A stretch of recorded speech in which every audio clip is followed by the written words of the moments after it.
What's the first thing you can remember? Of my life, Uh-huh. about the first thing I can remember was playing with Marcia Schlesinger on next to Perry School on 31st and Plum. 918 West 31st Street was the name, was the address of the house.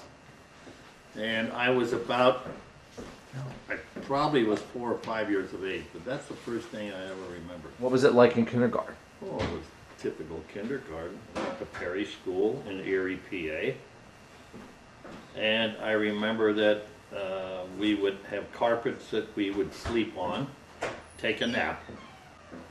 And we were only there for half a day, I believe it was. And my session was in the morning. Now they'd have an afternoon session, but mine was in the morning.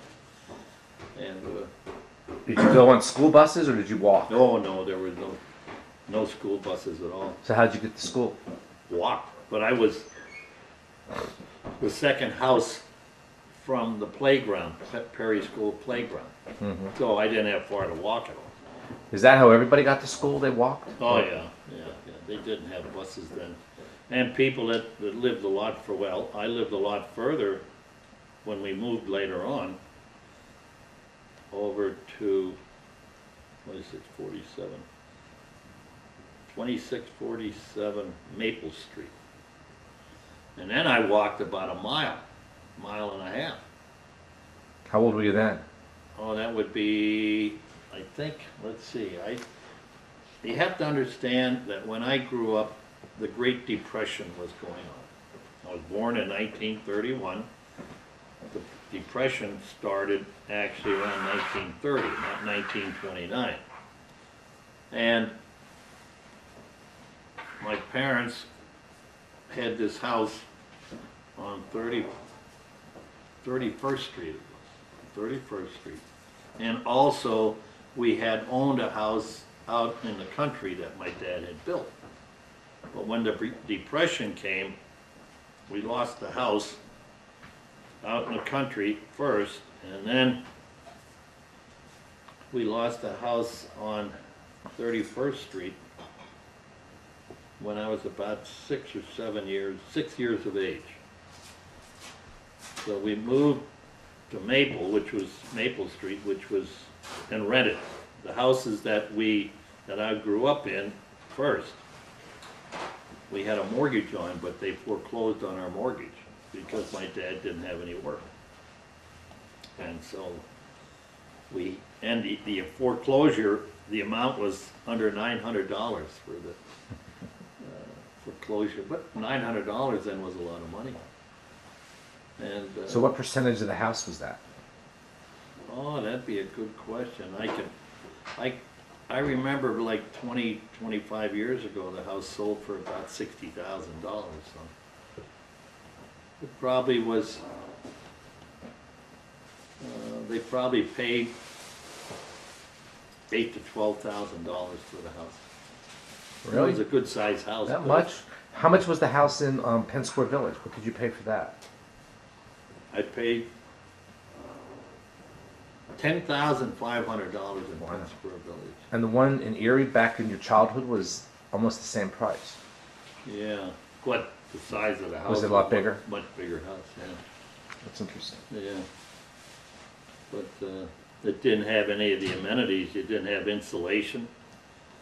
So when the house was cold, it had all kinds of cold spots in it. My dad didn't like that at all. He wanted to stay out in the country and struggle with the one in the country, but my mother didn't like the country. It was too lonely out there. And she didn't like that. Now, what did it have, like plumbing and stuff like that? Oh yeah, we had. Was that normal to have plumbing at that age? Well, at that time in Erie, PA, it was. We had plumbing and we had gas heat. No, we didn't have gas heat. We had gas for cooking, and we had a furnace that was coal-fired furnace. That's right. In the country, this is. No, this is in the city. Oh, okay. But when I later went to Quakertown, I found out there was still a lot of outhouses. We never had outhouses up in Erie because it was way ahead of its time compared to what was going on. Now, why is that, do you think? You know? Well, that's a good question. We lived in the city, and most cities had running water. And, but also in the Midwest, and Erie was the beginning of the Midwest, actually. You know, you consider that part of the Midwest, even though it was in Pennsylvania. It had the Midwest attitude. Right. But back then, they had gas lines going to all the municipalities, you know. Where over in the East Coast, they didn't have gas. Gas didn't come in. Well, the states still don't have gas. You know, I guess you have gas. Yeah, we have gas here. Yeah, but that's only recently. So it was a very progressive area. It was an industrial area. Unemployment was very heavy. My dad would work maybe 1-2 days a week if he was lucky. And you didn't get a paycheck, you got cash. Oh, yeah? Yeah, and it came in an envelope, a little envelope with the cash.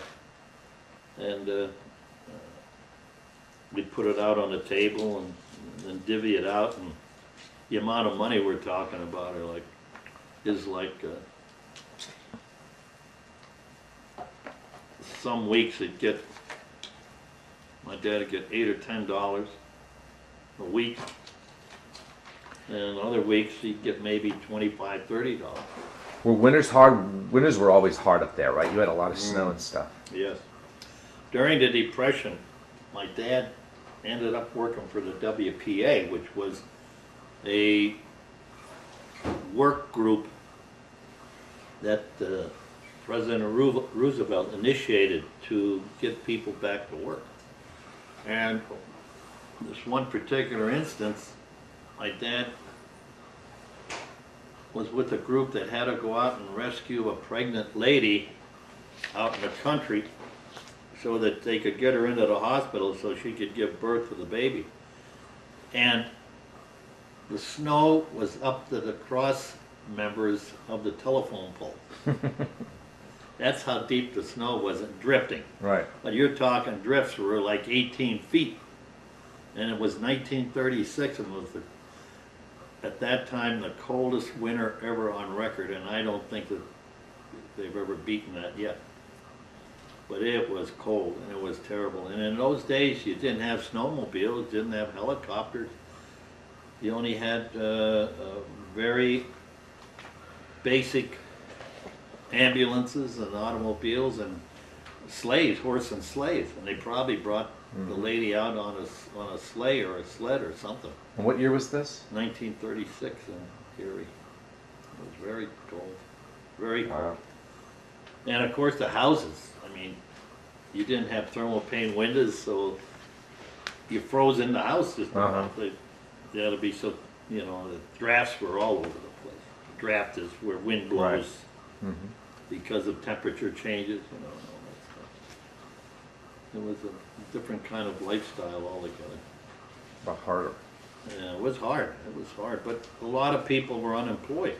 You know, it wasn't where we were alone. So what'd they do? I mean, how did you live if you didn't have money coming in? And you had rent to pay, you had bills to pay. Well, that's right, right. But the rent, when we did rent on Maple Street, I think the rent was like $15 a month. But that was a lot of money. But it's relative. I mean, I right? know, it's relative. I mean, it's different than. But we had to be thrifty as heck. You know, it was difficult times. I remember. Well, okay, I'll give you some instances of what I remember vividly, Yeah, and as a result of it, it inspired or it made me. It inspired me to succeed. And one of the things that was very forthright in my mind was when we moved, well, first of all, I came home from kindergarten one day, and all of our furniture was outside on the street. My mother was on the porch crying, and I didn't know what was going on. And my dad says that we have to move. And I don't know how I reacted, but I thought, "Gee, this is ridiculous," and everybody would be walking by us would be looking at us to see what was going on, and we were thrown out of our house. And I had, I think that Christmas, this was like in the spring, and that Christmas I had gotten one of these stake-bodied wagons, and we couldn't afford to get a truck to move us, and so we moved using my wagon and the car that we had, and it was a Model A Ford at that time. That's right. My dad had gotten a Model A Ford. I'll tell you about that. That's another story too. Anyway, you could only move this small stuff in the Ford. Well, the big bedsteads and the mattresses we put on this wagon. Well, how big was the wagon? Well, the wagon wasn't any bigger, was smaller than this table, right? But at least you got the weight on the wagon, and my dad would hold it, and I'd pull the wagon, and it was a paved street. Well, how far did you go? Up to Maple Street, which was probably a mile and a quarter away. Jesus. And as we're walking along, you know, doing this, and we're not on the sidewalk, we can't, because the people had to walk. So we'd be on the side of the road, going up the street, and everybody would gawk at us and all that, and I was so embarrassed, oh my God. And so one of the things that had always stuck in my mind, how embarrassing it was. So I says, I'm gonna make sure this happened to me. That was one of the foremost things that got me to be very competitive and better myself. How did your dad explain all this to you? You remember him explaining it to you at all? No, not in much detail, because they were so heartbroken. You know, they'd lost 2 houses. You know, and he was so proud of the house in the country, because that one was insulated and he had built it himself. But it was a modern house that had a deep, not a deep well, but a well. And this is out in the country where you didn't have wells before, and it was insulated. My dad knew we were going to lose the house, and so one day I get home and he says, "Hubie, we're going up to see Uncle Freddie in Buffalo, New York, and I'm going to buy a car." Now, why he wanted to buy a car in Buffalo, New York, I don't know, rather than buying a car here. And he had just gotten his veterans check. That's another thing that Roosevelt provided for the veterans, to get money circulating into the economy. And he had gotten a check of $220, I think it was. And my mother wanted him to put the money towards paying down the mortgage. But he saw no future in it, because they'd owed $700, and he didn't know where the $700 were going to come from, because this was a one-shot deal, this veterans check. Right. And we had a T-model Ford at the time. And a T-model Ford was about as basic a vehicle as you can imagine. And he says, "I'm not going to be tied down anymore. We're going up and buying a car." So we got in the T-model Ford, went up to see Uncle Freddie, and we came back with a Model A Ford, which was 1931 Model A Ford.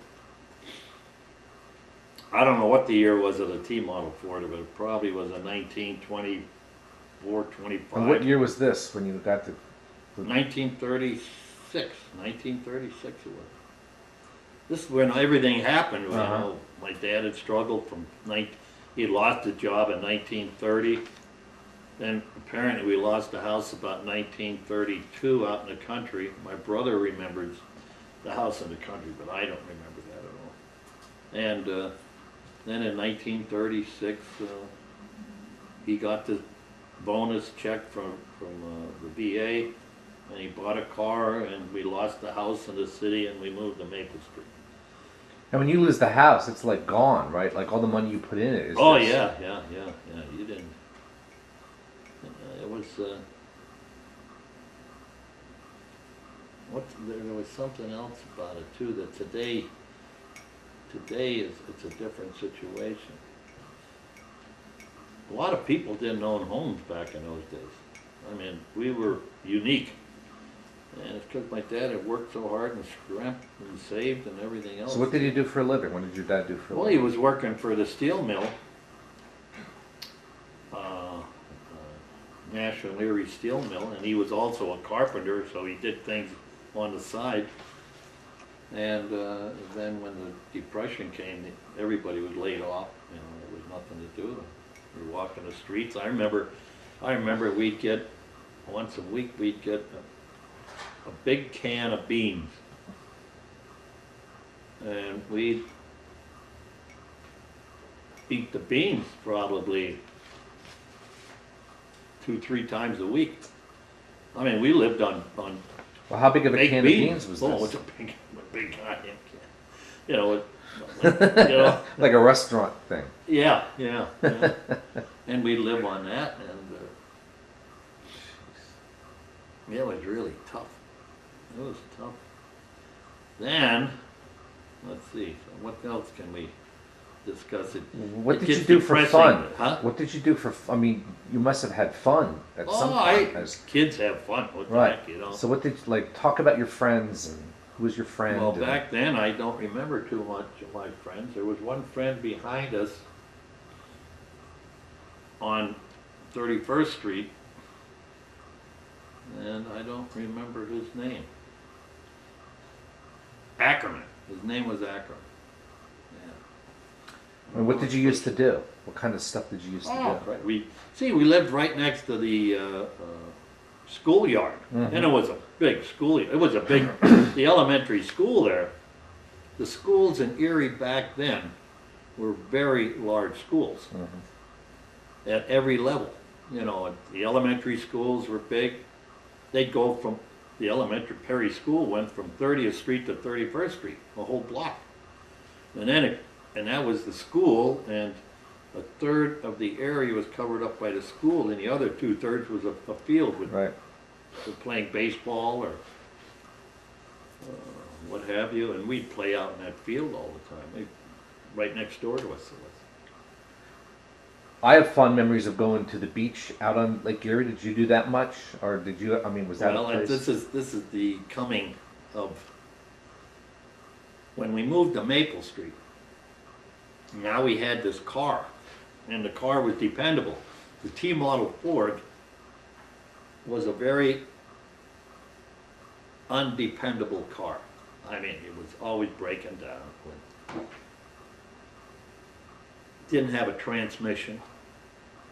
It had like a clutch, what do you call? What's that? Yeah, I know. What Huh? I know what you mean. A torque converter. Torque converter. And there was a lot of the cold and, you know, the Mhm. different environment you're living in. The tires were only about this big around, you know, diameter. Well, That. I mean, no, the diameter Right. tires had spoked wheels, Uh huh. but the tires Oh, I see what you like mean. this with Yeah. inner tubes in Uh huh. them, and you're always getting a flat. Oh God, it was awful. And the battery had run down. You know, today you just can't imagine. Every 2 years you had to replace the battery, Right. and if you didn't, it'd end up, it wouldn't be starting. The tires, if you got 5,000-6,000 miles out of tires, that was what you were doing Mhm. well. Your brake shoes had to be replaced on an ongoing basis, and they were mechanical brakes. Right? So they weren't even safe. hmm Well, how Uh, fast did you go in these things? Oh, you could get up going downhill. You could go pretty fast. Now, the Model T Ford, I don't know because I never drove that one, but I ended up inheriting the Model 8 Ford when I went to high school. Now, just think about it. I mean, we bought the car in 1936. It was a 1931, and when I was in college, my dad still had that car. and he'd use it for hauling things around and all that stuff. And that's in 1951, 52, and then he wrecked it. He ran into the back end of a truck, and the truck had this wishbone with the knob on it for Yeah. pulling trailers. And the truck stopped fast because it had hydraulic brakes. But this still had the mechanical brakes and couldn't stop it. And so he hit it. He tried to dodge it, and he was going like this, and the right wheel hit this wishbone, and it ended up where the wheels were like this, and tore out the transmission housing, and transmission housing and everything. So we had to junk the darn thing. But that was my car. I was really upset about that. But that car was with us for 15 years, 16 years. We didn't buy cars too long. Well, we just didn't have any money. Right. And now, I mean, then cars weren't like they are now, being reliable and stuff, like you were saying. So you had to be putting money into it all the time, I'd imagine. Oh, well, I'll bet you that car after 15, 20 years, if it had 30,000 miles on it, was a lot. Because you had 2-lane highways, Right. and we did a lot of driving because my dad swore from that time on, he said, I'm never going to have my house tie me down and all this stuff. And we're going to travel. So every year, after we got the Mon Lake Ford, we'd always take a trip for a week. Mm-hmm. You wouldn't go too far, because if you covered 150, 200 miles a day, that was a lot back Right. then. Because every small town you went through, they had traffic lights and all this. Yeah, so you couldn't go to. And the speed limit was 40, well, it was 50 miles an hour, but you couldn't go 50 miles because there was all kinds of farm vehicles on the road, and all you had to wait for them to pass and all. That was different. When they got these interstates, holy cats, that was amazing. Matter of fact, the first super highway ever in the United States was the Pennsylvania Turnpike. And that was built in the 30s. Yeah, it was. And it was built in order to provide jobs for people. That was one of the... We got on that Pennsylvania Turnpike, it was like glorious. Oh, that had to be Holy something. crap. To be able to keep on going without stopping for 100 miles was amazing. I mean, it just couldn't believe it. But anyway, when we moved to Maple Street, there were a lot of kids in the neighborhood there. And my dad wasn't working much. So during the summer, let's see, I think we were in Maple Street for, okay, I can figure this out because I think I was going to first grade at Perry School. No, I was in kindergarten at Perry School when we lived on 31st Street. Then we went to Maple Street. Then I was going to Perry School first and second and third grade. Then, oh no, okay, first and second grade. Then we moved to 27th Street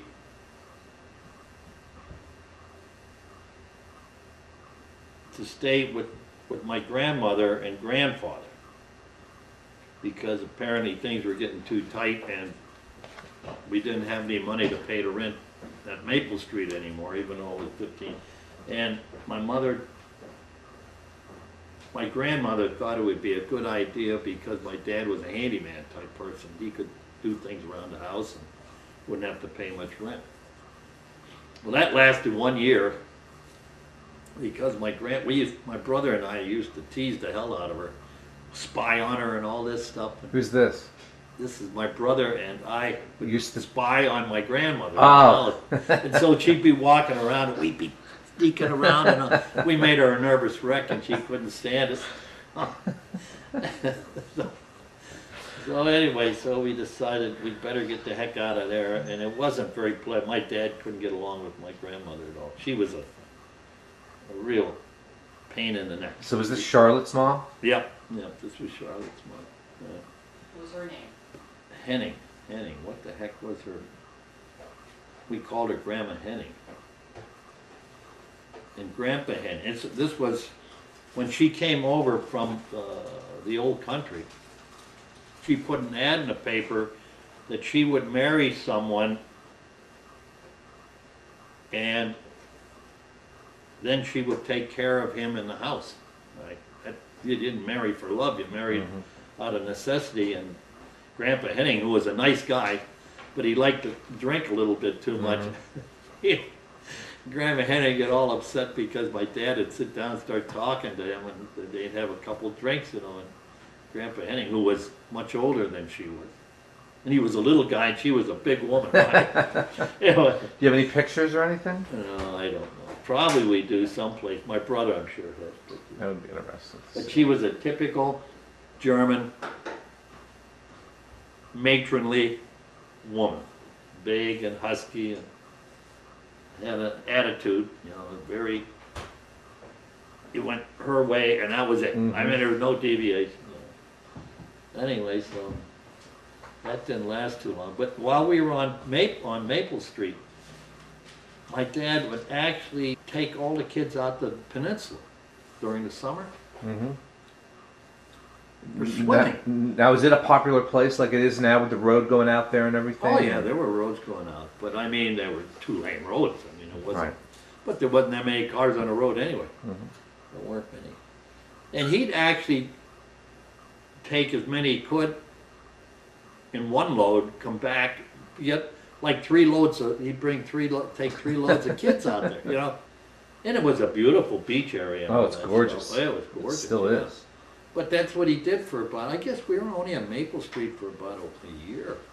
Then we went, yeah, because 4th grade, I started at Longfellow down on 8th Street.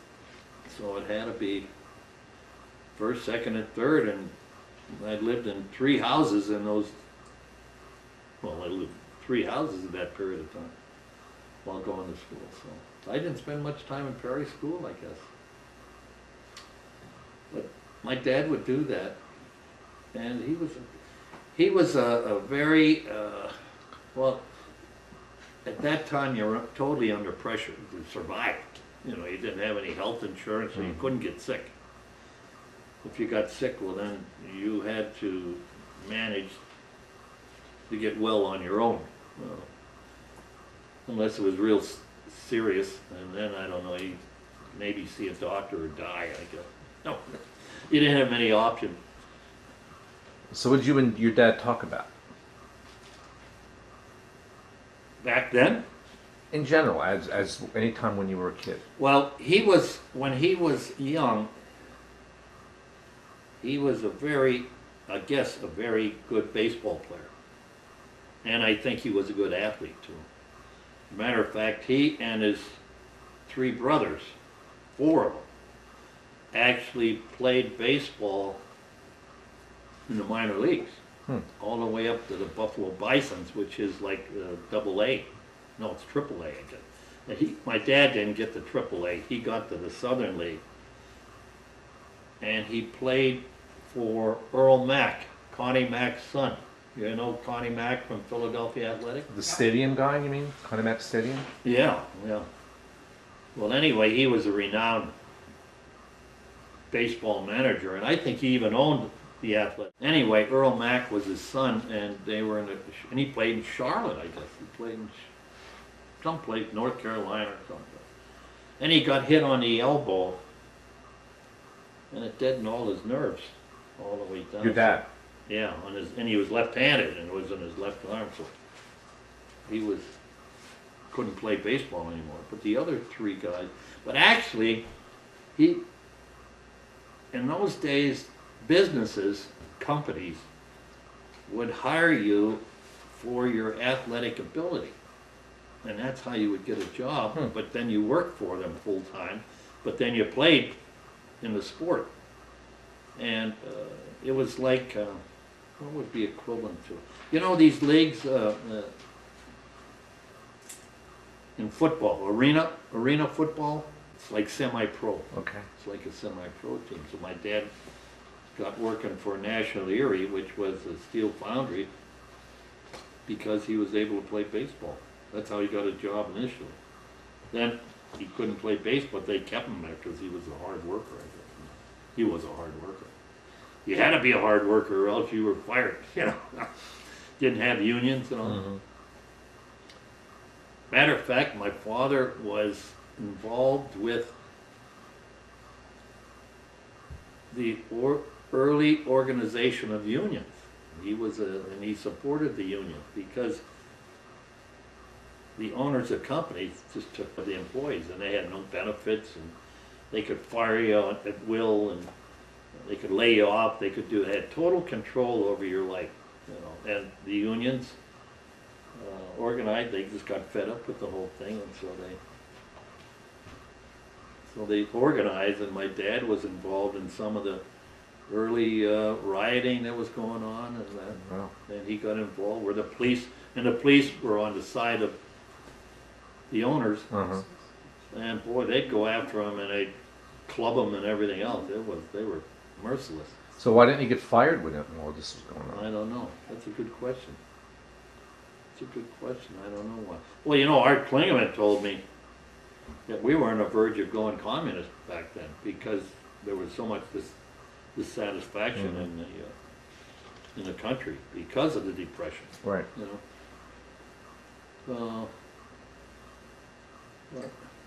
Let's see what did we talk about? Or what was your relationship about sports. like? We talked a lot about baseball. My dad loved baseball, and he loved sports in general. And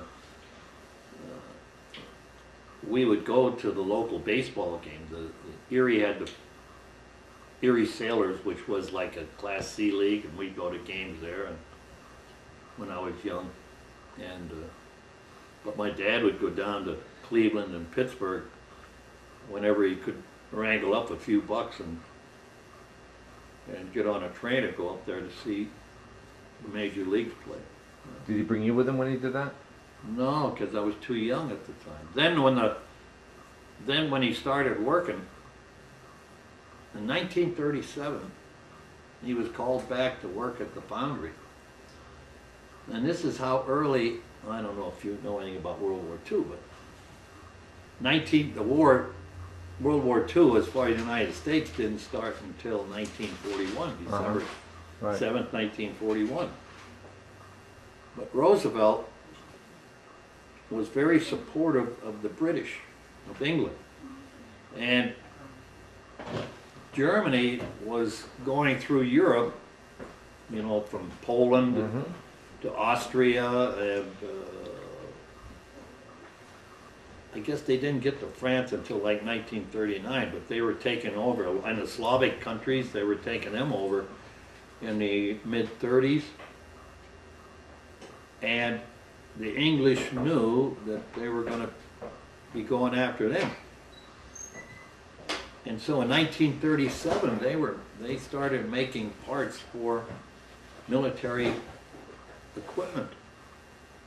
And that's when he started working again. But he didn't have a steady job from 1931 to 1937. I mean, it was a struggle. He'd do all kinds of odd jobs for people with carpentry work and all. Then we'd plant. We didn't have flowers around our house. We lived in the city. We had plants, vegetable plants. I mean, that was what we had around the base of the house and everywhere you could have. We had vegetable plants, and then we'd pick our own vegetables. And then Erie was known for its was a beautiful farming area, especially fruits and vegetables and that. And Elaine, when I took her up there one time and we stopped in Erie and went to a roadside stand where the farmers, and she saw the size of the peppers, where you see peppers this big. Up there, they were like this. I mean, everything was just enormous in comparison to what you normally see. And so we'd go out and we'd get a couple bushel of peaches, right, or a couple bushel of tomatoes. Right. And then we'd come home and we would can them. Because back then, when you went to get Well, I remember Grandma canning things when I was a kid. Yeah, well, once you do it, it becomes a way of. We used to always have a place down the basement where you had a rack of all the canned goods. I remember that when I was a kid. Yeah. Well, anyway, boy, when we started canning, man, it was a weak effort. week, W-E-E-K effort, you know. And everybody and your hands, especially from the tomatoes, your hands would get all crinkly. So you and your brother and your mom and your dad all worked on Oh, this? yeah. Maybe not simultaneously. No, I understand. But I mean, it was an ongoing thing. Then we make our own pickles and brine and all, oh geez, it did everything. And So when did you move to the house I know of, the house? oh, it wasn't until, that's another story now. All right, so before that, we moved to 8th Street, 444 West 8th Street. You know what? It's amazing how I remember all the address. 2647 Maple with 918 West 30th and 727 West 27th Street and 444 West 8th Street. Are these houses still there? No. 444 isn't there. The other ones are all, I would imagine, because they're right in town. But this one was demolished because they put a shopping center in there. That was at 444. Well, I moved down there, and that's when I went to Longfellow, which was the elementary school there. And that school was built, I remember, in 1842. Imagine, 1842, and I was there in I was there for 4th grade, so 4th grade was the start. The 4th grade, what do you have, 9, 10? Uh-huh. Yeah, 10. Yeah. 10. Yeah, Queen's 10. Oh, crying out loud, look how old that school was. And it was a nice school, well maintained. Now see, they had centralized, what was a city, I guess, so they had centralized public education back in the 1800s. Yeah, compared to the east here, Well, here, they only had one-room schoolhouses. I mean, there's a one-room schoolhouse that's right out here that was the school prior to Corinne's elementary school. Yeah. I mean, it's, Well, and it was I in think- like the 20s, I think, that they built Corinne's school. Okay. Maybe even later. I often wondered what the hell the reason, why there was such a discrepancy in progress. I mean, you'd think the East Coast would, just the progression would keep going west. Well, this was really the country at that time, too. That's exactly right. You know what I mean? But it was also the Pennsylvania Dutch influence. They came over in the 1700s, and they didn't want anything to change. And so they kept everything status quo, where the Midwest and Erie, PA became an industrial hub. And in the 1880s, they brought in immigrants. Right. And the immigrants were brought in to work in the different shops, you know. Well, Erie was basically a port city, wasn't it? No. Really? No, With the Great Lakes and everything, it wasn't. Well, it was a port city as far as fishing goes. Oh, Okay, I take it back. They had a lot of iron ore and coal and limestone right. coming through there to go down to Pittsburgh. That's right. That's what I right. thought. Yeah. Yeah. And it was really amazing how they could unload those ore boats. I mean, you're talking, these things were at that time about 600 feet long. They ended up being about 900 when my brother was on them, 900 and some feet long. They'd unload those things in the 600 footers in 3 hours.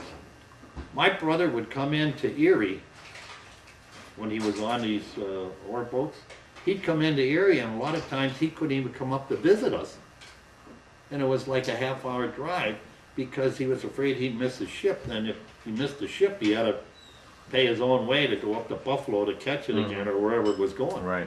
I mean, it was unbelievable how they'd have these bunker cars, you know, that carried the ore, and they'd have these buckets that had 10-ton bucket, you know, go right with the guy on top Right. of the bucket, go right into the hold of the ship and scoop up the ore. And then when it got where they couldn't get around the corners, they'd put a bulldozer in the bucket, lay it down, put the bucket inside the hold of the ship, and the bulldozer would bring everything together to the middle where the half above the hatch, you know.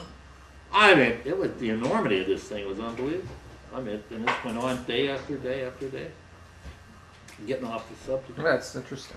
But, where was it? So I moved to 8th Street. And we were on 8th Street and we moved there, and my dad, it was a big house. And we had the whole downstairs.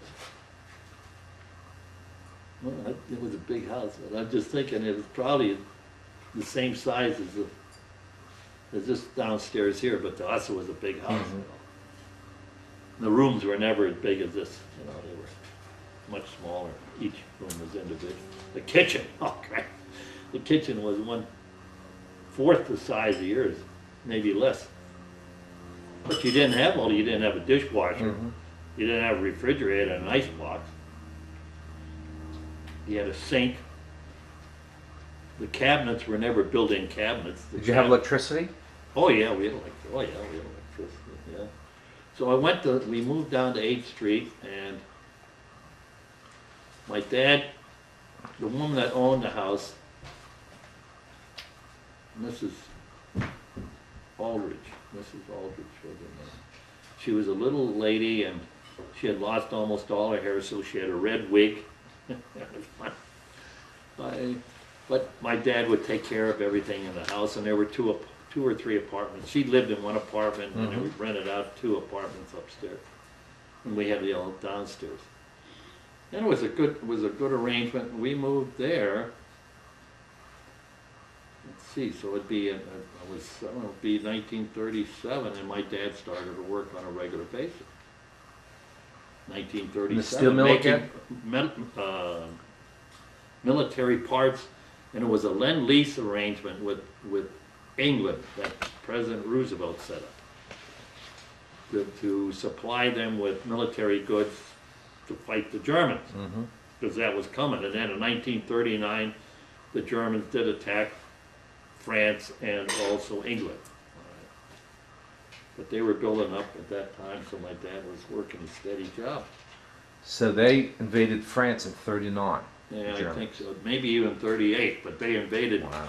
They invaded. We were really... They were bombing England in 39, I know that. Yeah. Yeah, they were way ahead of us too, because they were building up armaments Right. from 1932. And we didn't do anything until Pearl Harbor, right? I mean, we didn't do anything. Well, I guess we supplied them. No, we started to make parts, components for England, and then in the process, well, that's another thing too.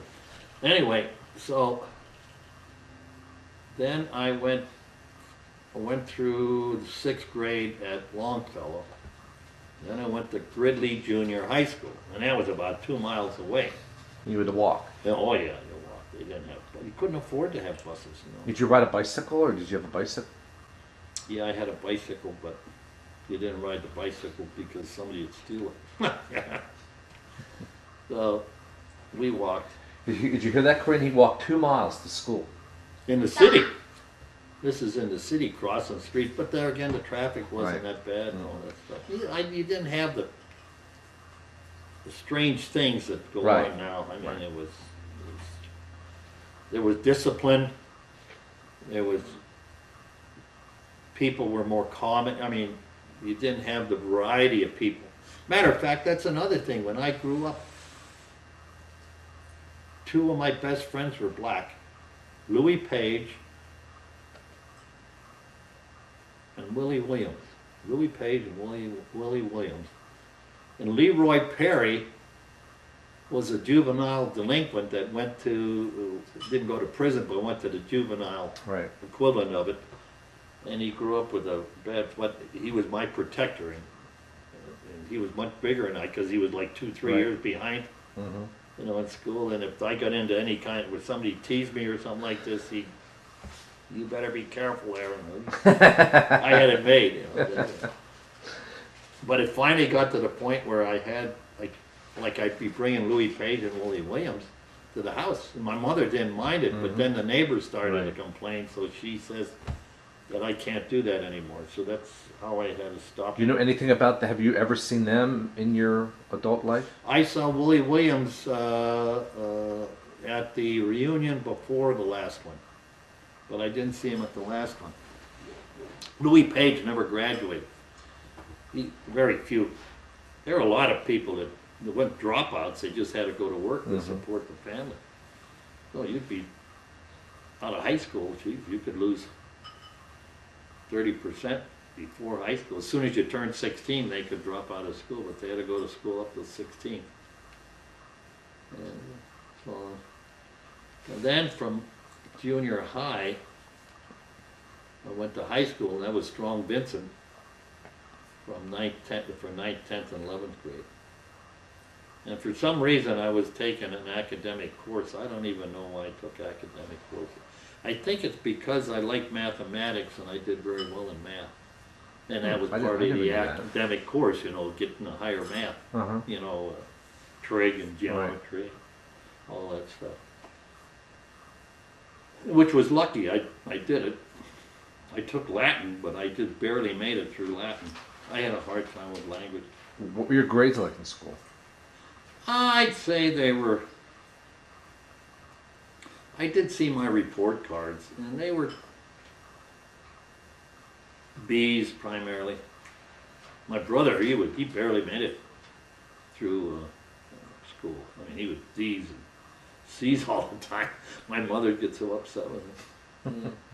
When I was growing up, though, you know, as poor as we were, my parents bought me a trumpet, and I had to take trumpet lessons, and I took trumpet lessons altogether probably for 7, 8 years. Then I became a pretty good musician. My brother, we always had a piano in the house. Wow. Until we moved out on 11th Street there, where you know. But then also we had to take art,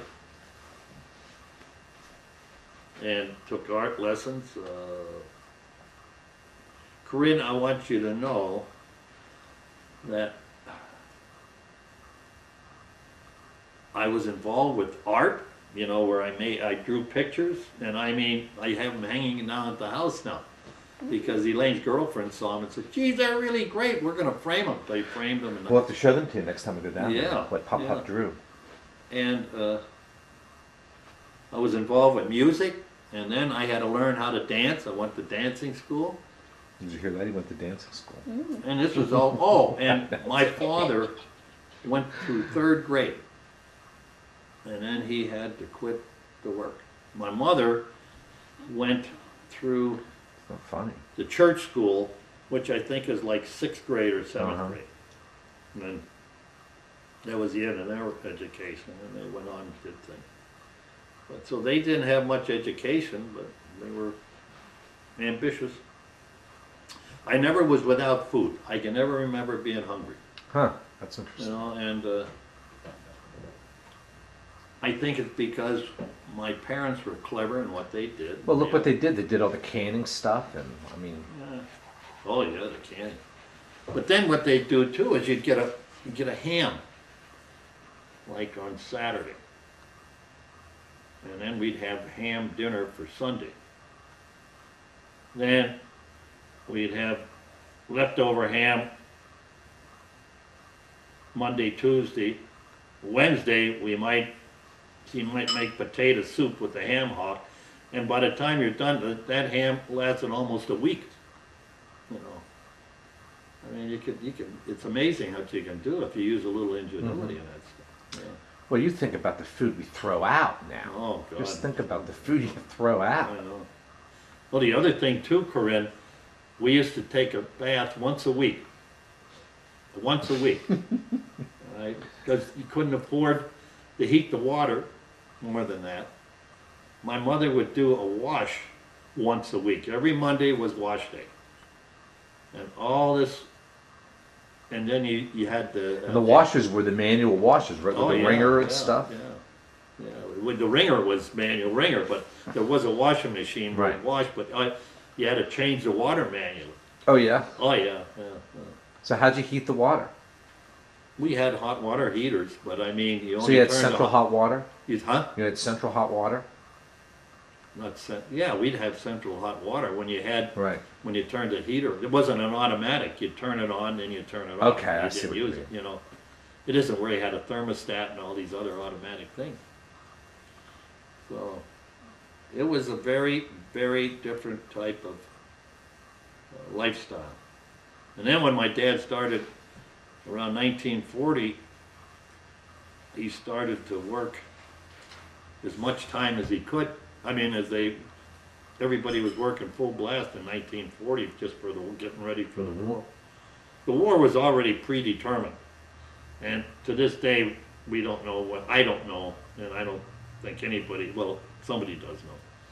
But this bombing on Pearl Harbor, I don't know if it was, if we didn't know it was gonna happen. I can't believe that we didn't know that there was an armada of Japanese ships out there, but it was the only way to get us into the war through Japan, because Germany and Europe was so far away, Right. you know?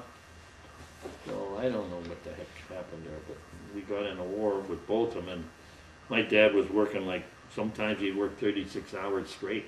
36 hours, I'd never see him. You know, he'd come home Like and he'd beginning sleep. to end, 36 hours? Pardon me? Like from beginning to end, 36 Yeah, hours? not, Wow. I don't mean it was a steady thing, but I mean, that's how sometimes it happened. Like if guys got sick, he had to stay on and all this stuff. But they did get time and a half, and my dad enjoyed that part of it, you know. By this time, the unions were in there, and he was making more money he ever made in his whole life, you know. So is that when he got the house that I know of, that one there? Well, okay. Because how did he do that? Because he said he's never going to own a house again. So what prompted him to do that? Okay, now I can remember, now this is very upsetting to me, but I can remember in 1944, 1945, now my dad's been working overtime all these years. My dad came home and he was overjoyed. And he says, "Hubie, this is a great day for us." And so he takes this piece of paper and he burns it. And it was the clearance for declaring his name from any indebtedness due to the house. Now here he is, we were kicked out of the house, just imagine, kicked out of the house in 1936. He couldn't pay anything off, but his name was, you know, it's like going into bankruptcy, all right? And so he's working all this time, all this overtime and everything else. And at that point, he had paid off that 900 and whatever dollars it was. But why did he pay off the money if he didn't have the house? Because it was very important to him that he did not have any debts. But he didn't have a debt if they foreclosed on the house. But in those days, it was a different thing. Well, my mother was very upset with the household finance, is what it was, household finance, because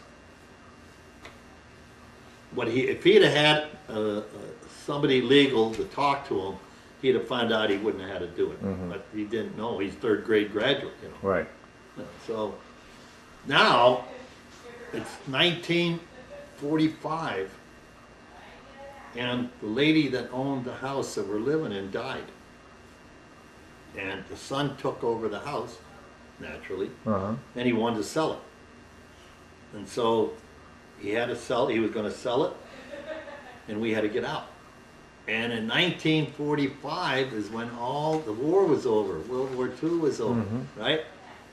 And all of the priority for the building materials went to veterans, homes for veterans coming back from the war, right? Well, you can't believe you couldn't hardly buy any lumber, but my dad wouldn't go in debt. And so he said to me, he says, oh, and we couldn't find a house either. That was another thing, in the same school district. And he says, Hubie, if we're going to stay in the same school district, then we got to build a house. And if we build a house, you got to promise that you'll help me build it. Now, how about your brother? Was he involved in this? No, he was, by this time, he was in the Merchant Marine Academy, or in service. And when the war, he was in a crash program where it was a 4-year program, cut to 2 years. And he was going through all kinds of hell. Then when the war came over, they made it a 4-year program. So he was getting a college education, and he was out in California, so he couldn't have anything to do with it. Anyway, so that's how I got to know how to build houses. And boy, that's probably one of the best things I ever did. And I'll tell you how we built the house. So how old were you then when this happened? Well, it was I was 14. It's unbelievable. We actually dug the house, the basement out by hand. I remember that. I remember you telling me that. Oh, I'm telling you. But you did it after it was built or something, right? Yeah, yeah. So we had to cut the shaft off the shovel to half the distance so that, because the floor joists were in a. And the reason we had to do that is because we had to get out of the house that was being sold. And we only had like 3-4 months to get into something we could live in there. There was nothing around. So you couldn't build the basement first then? Because you didn't have Well, no, time. who wants to live in you wouldn't live in a basement. No, but why didn't you dig the cellar and then build the house? Because you didn't have time? Is that why? Well, my You know what I dad probably, yeah, probably because everybody, all the construction people were working on houses for the veterans, new homes. You couldn't get anybody. It was a tough time. Couldn't have been a worse time to start to build a house, but my dad didn't want to have any debts either. So the Model 8 Ford was how we brought he'd go over and hand pick the material, like the floor joists and all that, and get like 3, 4, 5 boards at a crack, bring them home, and then we put them up and then keep on going that way. It was unbelievable. Well, how We did were he buy the living in a land? house- Huh? How did he buy the land? Oh, he bought the land, $500 we paid for the land. And I think my brother helped him there. No, I don't think so. No, in other words, all the cash that he put into the land, Right. right?